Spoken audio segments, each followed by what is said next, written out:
আসসালামু আলাইকুম অনার্স দ্বিতীয় বর্ষের প্রিয় শিক্ষার্থীবৃন্দ। আজকে আমরা দেখব অনার্স রেজাল্টটা আপনারা কিভাবে দেখবেন। আপনারা এটা দেখার জন্য যে কোনো ব্রাউজারে চলে যাবেন, হয়তো গুগল অথবা ক্রোম। আমি চলে গেলাম গুগল থেকে সার্চ করলাম এনইউ রেজাল্ট। এখানে সার্চ করার পর দেখেন কয়েকটা অপশন চলে আসছে। এখন আমরা এগুলো দেখব, এগুলোর মধ্যে কোনো কিছু আসে কিনা। দেখেন this site can not be reach, অর্থাৎ এই সাইটের মধ্যে কোনো আপাতত কোনো কিছু নাই। আর ওই সেম এটা তো হচ্ছে মানে এরকম হবে।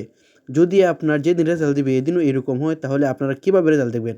যদি এরকম হয়, আসলে এরকম হবে না আশাবাদী, যেদিন রেজাল্ট দিবে এগুলো চালু হয়ে যাবে। আর যদি চালু না হয় তাহলে রেজাল্টটা কেমনে দেখবেন? আপনি এখানে সার্চ করবেন ন্যাশনাল ইউনিভার্সিটি। সার্চ করার পরে জাতীয় বিশ্ববিদ্যালয়ে ঢুকবেন। ঢুকার পরে আপনাকে ওয়েবসাইটে নিয়ে যাবে। এখানে দেখেন হোম, ওয়েবমেইল, ডিপি, রেজাল্ট। 4 নম্বর অপশন হচ্ছে রেজাল্ট। এই যে উপরের কথা বলতেছি, এখানে রেজাল্টে ক্লিক করবেন। ক্লিক করার পরে দেখেন সিলেক্ট ইউর এক্সামিনেশন।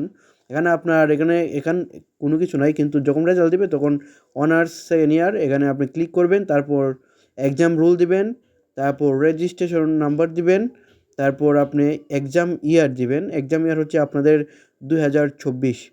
আর ওই যে সার্চ রেজাল্ট, এখানে ক্লিক করার পরেই আপনার রেজাল্টটা দেখাবে। যেহেতু এখনও রেজাল্ট পাবলিশড হয় নাই, তার জন্য দেখাতে পারি নাই। আপনারা